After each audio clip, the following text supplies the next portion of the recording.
In the beginning, when the world was young and the heavens were freshly spun, there lived a man named Adam. He was the first of his kind, crafted by the hands of the Almighty from the very earth itself.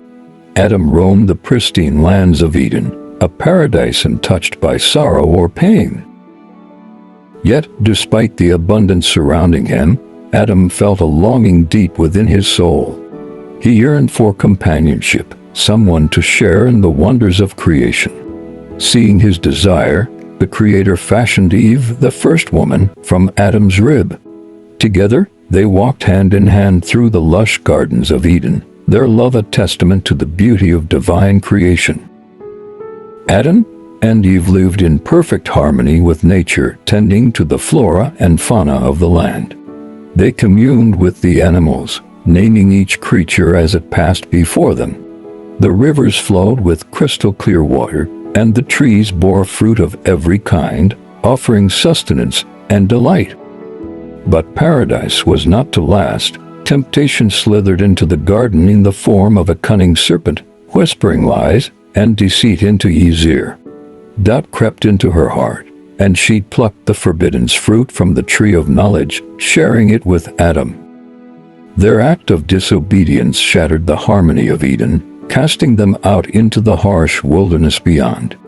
No longer could they walk freely among the verdant groves. Instead, they toiled under the scorching sun, their brows damp with sweat and their hands calloused from labor. Yet, even in their exile, Adam and Eve found solace in each other's arms. They bore children, sons and daughters who carried within them the spark of divinity. And so, the lineage of humanity began, stretching across the ages like a mighty river flowing through time. The story of Cain and Abel. As Adam and Eve's children grew to brothers emerged, Cain and Abel, despite their shared lineage, they were as different as day and night. Cain the elder was a tiller of the soil, his hands accustomed to the rough embrace of the earth. Abel, the younger, was a keeper of sheep, his gentle nature reflected in the tender care he bestowed upon his flock. In the shadow of their parents' transgression, Cain and Abel sought to find their place in the world. They offered sacrifices to the Almighty, seeking favor in His eyes. Abel's offerings were pure and unblemished, pleasing to the divine senses. But Cain's gifts were tainted by jealousy and resentment, his heart twisted by the burden of his own inadequacy. The Almighty looked with favor upon Abel's offerings, but Cain's sacrifices were spurned. Enraged by his brother's success, Cain's heart darkened with envy.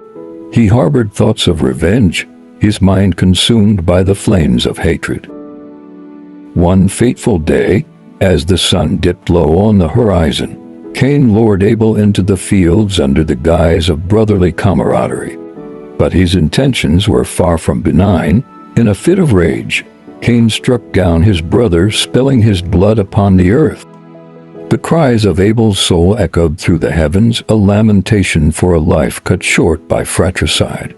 The Almighty, in His infinite wisdom, cursed Cain for his wicked deed, condemning him to wander the earth as a restless wanderer, his guilt a heavy burden upon his shoulders. Alone and forsaken, Cain wandered the barren wastelands, haunted by the ghost of his brother's memory.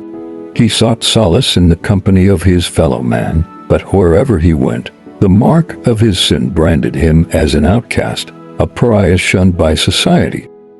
Yet, even in his darkest hour, Cain found a glimmer of hope. The Almighty, in His mercy, spared Cain's life, offering him protection from the wrath of those who sought his blood. And so Cain journeyed forth into the unknown, a solitary figure adrift in a world stained by the stain of his own sin.